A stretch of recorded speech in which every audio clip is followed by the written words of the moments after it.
everybody, welcome back to Budget Freedom Books. My name is Jessica. I am going to do my June 2020 budget closeout for you now. I'm going to turn the camera down so that you can see my budget and what I'm working on. So I'm sorry you won't be able to see my face or the background.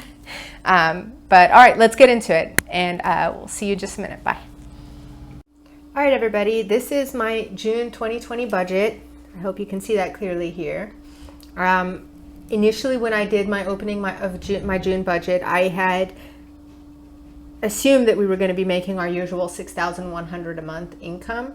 It did not work out that way. Sales were really down this June, so we ended up only getting $2,680 in as sales income. I did earn a little bit more from my job, so that was nice there. But our total income was $4,430 lev this month. Our freedom number is 6,500. That freedom number, just to remind you of what that is, that's the number that we need, the amount of money that we need to make on a monthly basis to accomplish all our financial goals. So this is not ideal at all. We have to dip into our emergency funds this month, this 4,430, but that's why we have emergency funds. When you're self-employed or you have your own business, you are not guaranteed the same money every single month, and it's just part of the lifestyle, and you have to learn to flow with it. So when this happens, I just have to adjust things to make it work.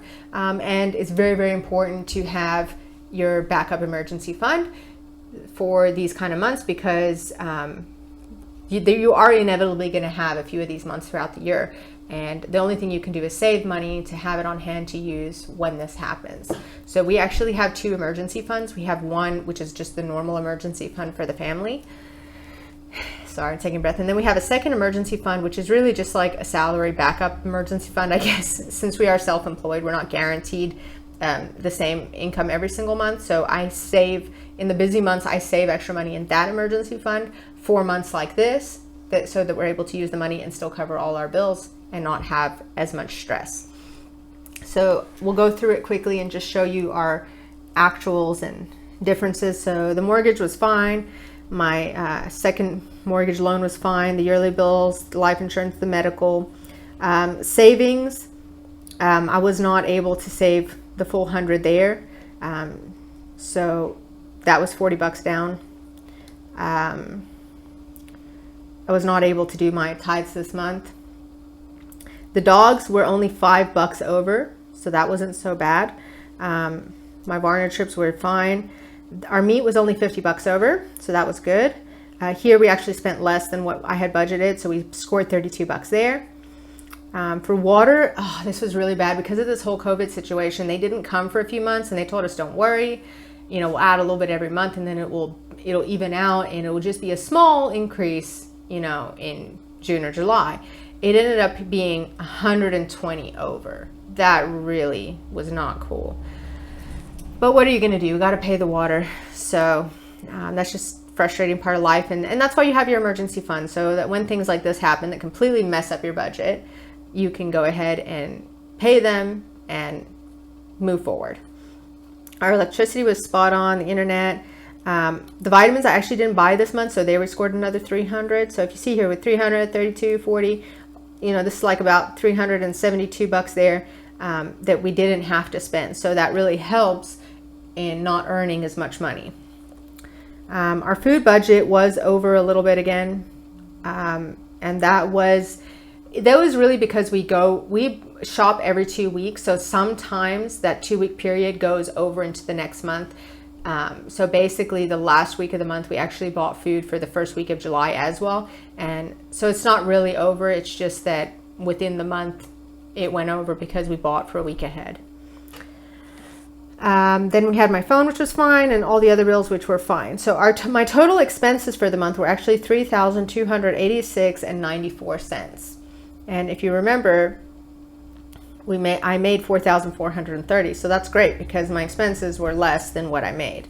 I did spend an additional miscellaneous cash on things that came up that we couldn't avoid again, which was another $703, and then there were $873 in bank fees. So our total was actually $3,998 lev and 86 cents. Okay, so if you minus that from the $4,430 that we made, we actually saved $431.14 this month. Okay, and just keep in mind that is coming from us not spending on vitamins and saving a little bit of money there. That was $372.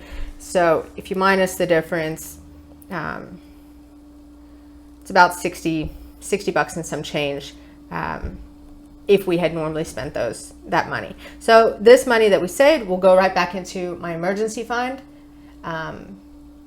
so that it can top up for the money extra that I had to use this month. And we'll go forward with next month and just try to do better. This is my expense tracker for June. So you can see, again, I wrote down all the expenses that we had throughout the month. I do highlight by color for a category. So BF would be my bank charges. The purple is dogs. The yellow is other, so like other miscellaneous expenses that we had to buy. I had to buy some clothes for my daughter and for my husband again this month, and then we had some other household fees that went off, and a big one was my eBay shop fee. I didn't make enough money there this month, so I wasn't able to pay it from sales, and that actually I had to pay out of my account, which was $115.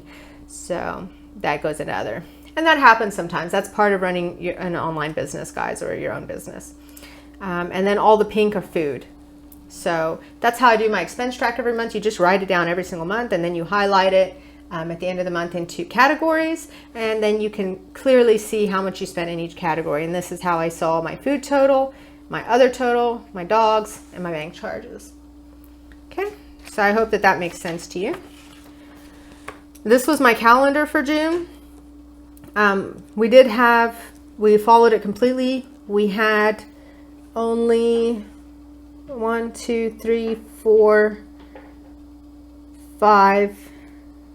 spend days this month. So we had 25 no spend days. That's awesome. This is normal for us because I don't go out of the house every day.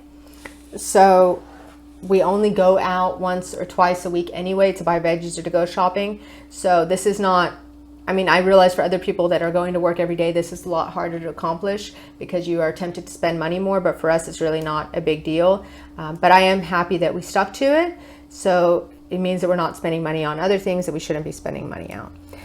My goal this month was to save to paint the entrance. I did not make that happen because we did not make enough money. So that will go on to next month's goals. And hopefully we'll get it done before the end of the summer. If not, it'll have to go to next year. I wanted to reward myself with a day out with the kids this month if I accomplished all my goals.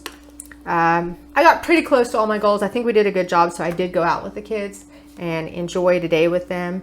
We did not spend a lot of money. We just went to the beach, spent like 10 bucks in ice cream and juices, and just enjoyed the day. So that was really wonderful, and I really believe that when you work hard, whether you accomplish your goals or not, set a reward for yourself. And the reward should not cost you a lot of money. Like in this case, 10, 15 bucks, that's doable.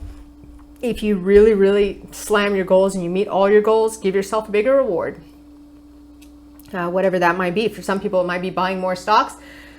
For other people, it might be a new outfit or a dinner, or, it depends on what it is that makes you happy. But definitely reward yourself for your hard work because it encourages you to move forward and to really just keep hitting those goals and knocking them out of the park.